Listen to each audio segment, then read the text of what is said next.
வணக்க மக்களே, நாம இந்த ஆரோக்கியமான பதிவில் பீர்க்கங்காயில் நிறைந்துள்ள மருத்துவ நன்மைகளை பற்றி நம்ம விளக்கமாக பார்க்க போகிறோம். பீர்க்கங்காய்க்குள்ள இந்த அளவுக்கு சத்துக்கள் இருக்கா, பீர்க்கங்காய் இந்த அளவுக்கு மருத்துவ நன்மைகளை கொடுக்குமா அப்படின்னு நீங்கள் ஆச்சரியப்பட்டு பார்க்கக்கூடிய அளவுக்கு பீர்க்கங்காய் மருத்துவ நன்மைகளை கொண்டிருக்குங்க. அதுக்கான காரணம் பீர்க்கங்காய் அத்தியாவசியமாக நம்மளுடைய உடலுக்கு வேண்டிய அடிப்படையான ஊட்டச்சத்துக்களை வழங்கக்கூடிய ஒரு உணவாக இருக்குது. விட்டமின் சி, துத்தநாகம், இரும்புச்சத்து, ரிஃபோஃப்ளோவின், மெக்னீசியம், தயாமின் உள்ளிட்ட அனைத்து சத்துக்களும் ஒரு ஊட்டச்சத்து பட்டாளமே பீர்க்கங்காயில் இருக்குது.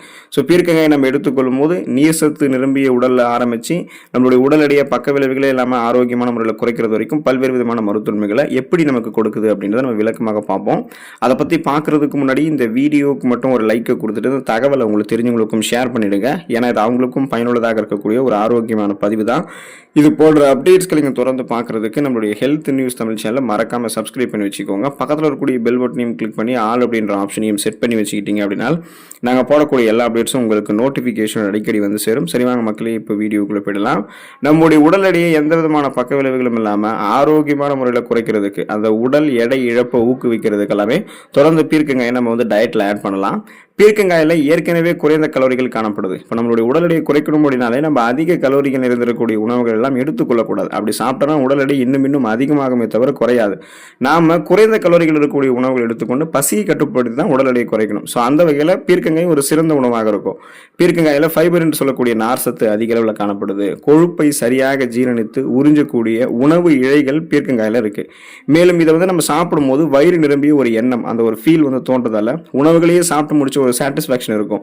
இதனால நம்ம நிறைய நொறுக்கு தீனிகளை வாங்கி சாப்பிட மாட்டோம். அதிக கலோரிகள் இருந்திருக்கக்கூடிய உணவுகளை எடுத்துக்கொண்டு இன்னும் வெயிட் இன்க்ரீஸ் ஆக மாட்டோம். அதை முதல்ல ஸ்டாப் பண்ணிடுவோம்.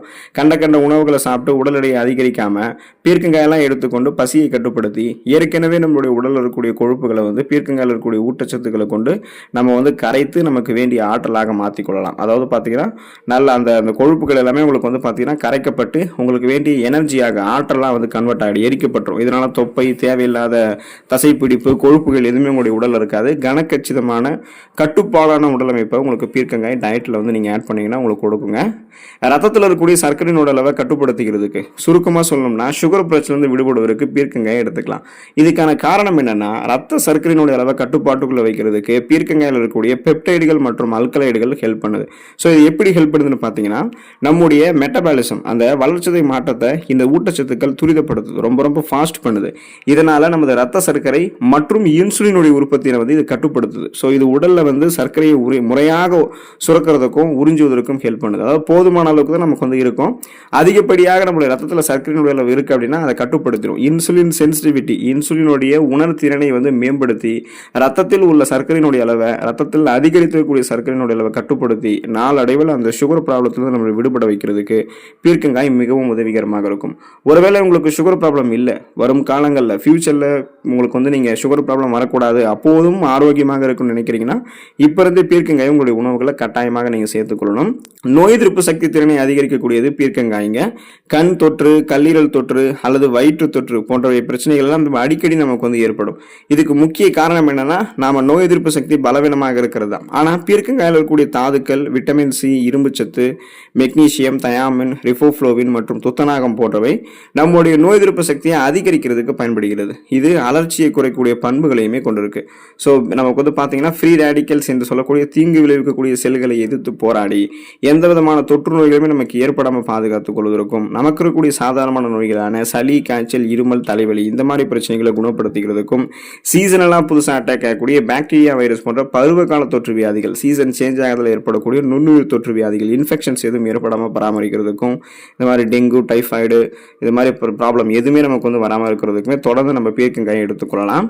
அனிமியா என்று சொல்லக்கூடிய ரத்த சோகை நோயை சீராக்குவதற்கு, அந்த பிரச்சனைகளிலிருந்து விடுபடுவதற்கு, வராமல் தடுத்துக் கொள்வதற்கெல்லாம் பீர்க்கங்காயை எடுத்துக்கலாம். இப்போ இந்த ரத்த சோகை நோய் முதல்ல எதனால வருதுன்னு நீங்க நினைக்கிறீங்க அப்படின்னா, இரும்புச்சத்து குறைபாடால வருதுன்னு நினைக்கிறீங்க. அது உண்மைதான். ஸோ இப்போ நம்மளுடைய உடல்ல இரும்புச்சத்து குறையும் பொழுது ரத்த சிகப்பணுக்கள் குறையும். ரத்த சிகப்பணுக்கள் குறையும் போது அதில் இருக்கக்கூடிய ரத்த புரதமான ஹீமோகுளோபினுடைய எண்ணிக்கையும் குறையும். ஹீமோகுளோபின் தான் நம்ம உடல் உறுப்புகளில் அனைத்து பாங்களுக்கும் ஆக்சிஜனை சப்ளை பண்ணுது. ஸோ அப்படிப்பட்ட ஹீமோகுளோபினுடைய அளவு குறையும் பொழுது போதுமான அளவுக்கு ஆக்சிஜன் சப்ளை உடல் உறுப்புகள் எங்கும் கிடைக்கல அப்படின்னா மயக்கம், தலைவலி, குமட்டல், வாந்தி, உடல் சோர்வு, உடல் பலவீனம், கடுமையாக உடல் வலிக்கிறது, கவனமின்மை, அந்த கவனச்சிதறல் போன்ற ரத்த சோகை நோய்களுக்கான அறிகுறிகள்லாம் நமக்கு தென்பட ஆரம்பிக்கும். இதை கியூர் பண்ணணும்னா வளமான அளவில் இரும்பு சத்து இருக்கக்கூடிய ஒரு உணவுகள் எடுத்துக்கணும். நீங்கள் பீர்க்கங்காய் எடுத்துக்கோங்க. ஸோ இந்த பீர்க்கங்காய் உங்களுக்கு இரும்பு சத்து கொடுக்கும். ரத்த சிகப்பணுக்களை பழைய நிலைமைக்கு உற்பத்தி பண்ணும். போதுமான அளவுக்கு ரத்த சிகப்பணுக்களை கொண்டுடலாம். ரத்த சிகப்பணுக்கள் இருக்கக்கூடிய ரத்த புரதமான ஹீமோகுளோபின் போதுமான அளவுக்கு உங்களுக்கு ஆக்சிஜன் சப்ளை கொடுக்கறதால உடல் உறுப்புகள் சரியாக செயல்படுத்த முடியும். ரத்த சிகப்பு அணுக்களை ஒருங்கிணைக்க விட்டமின் B6 மிகவும் அவசியம் இல்லையா? ஸோ அந்த சத்துக்கள் எல்லாமே பீர்க்கங்காயில் தான் இருக்கு.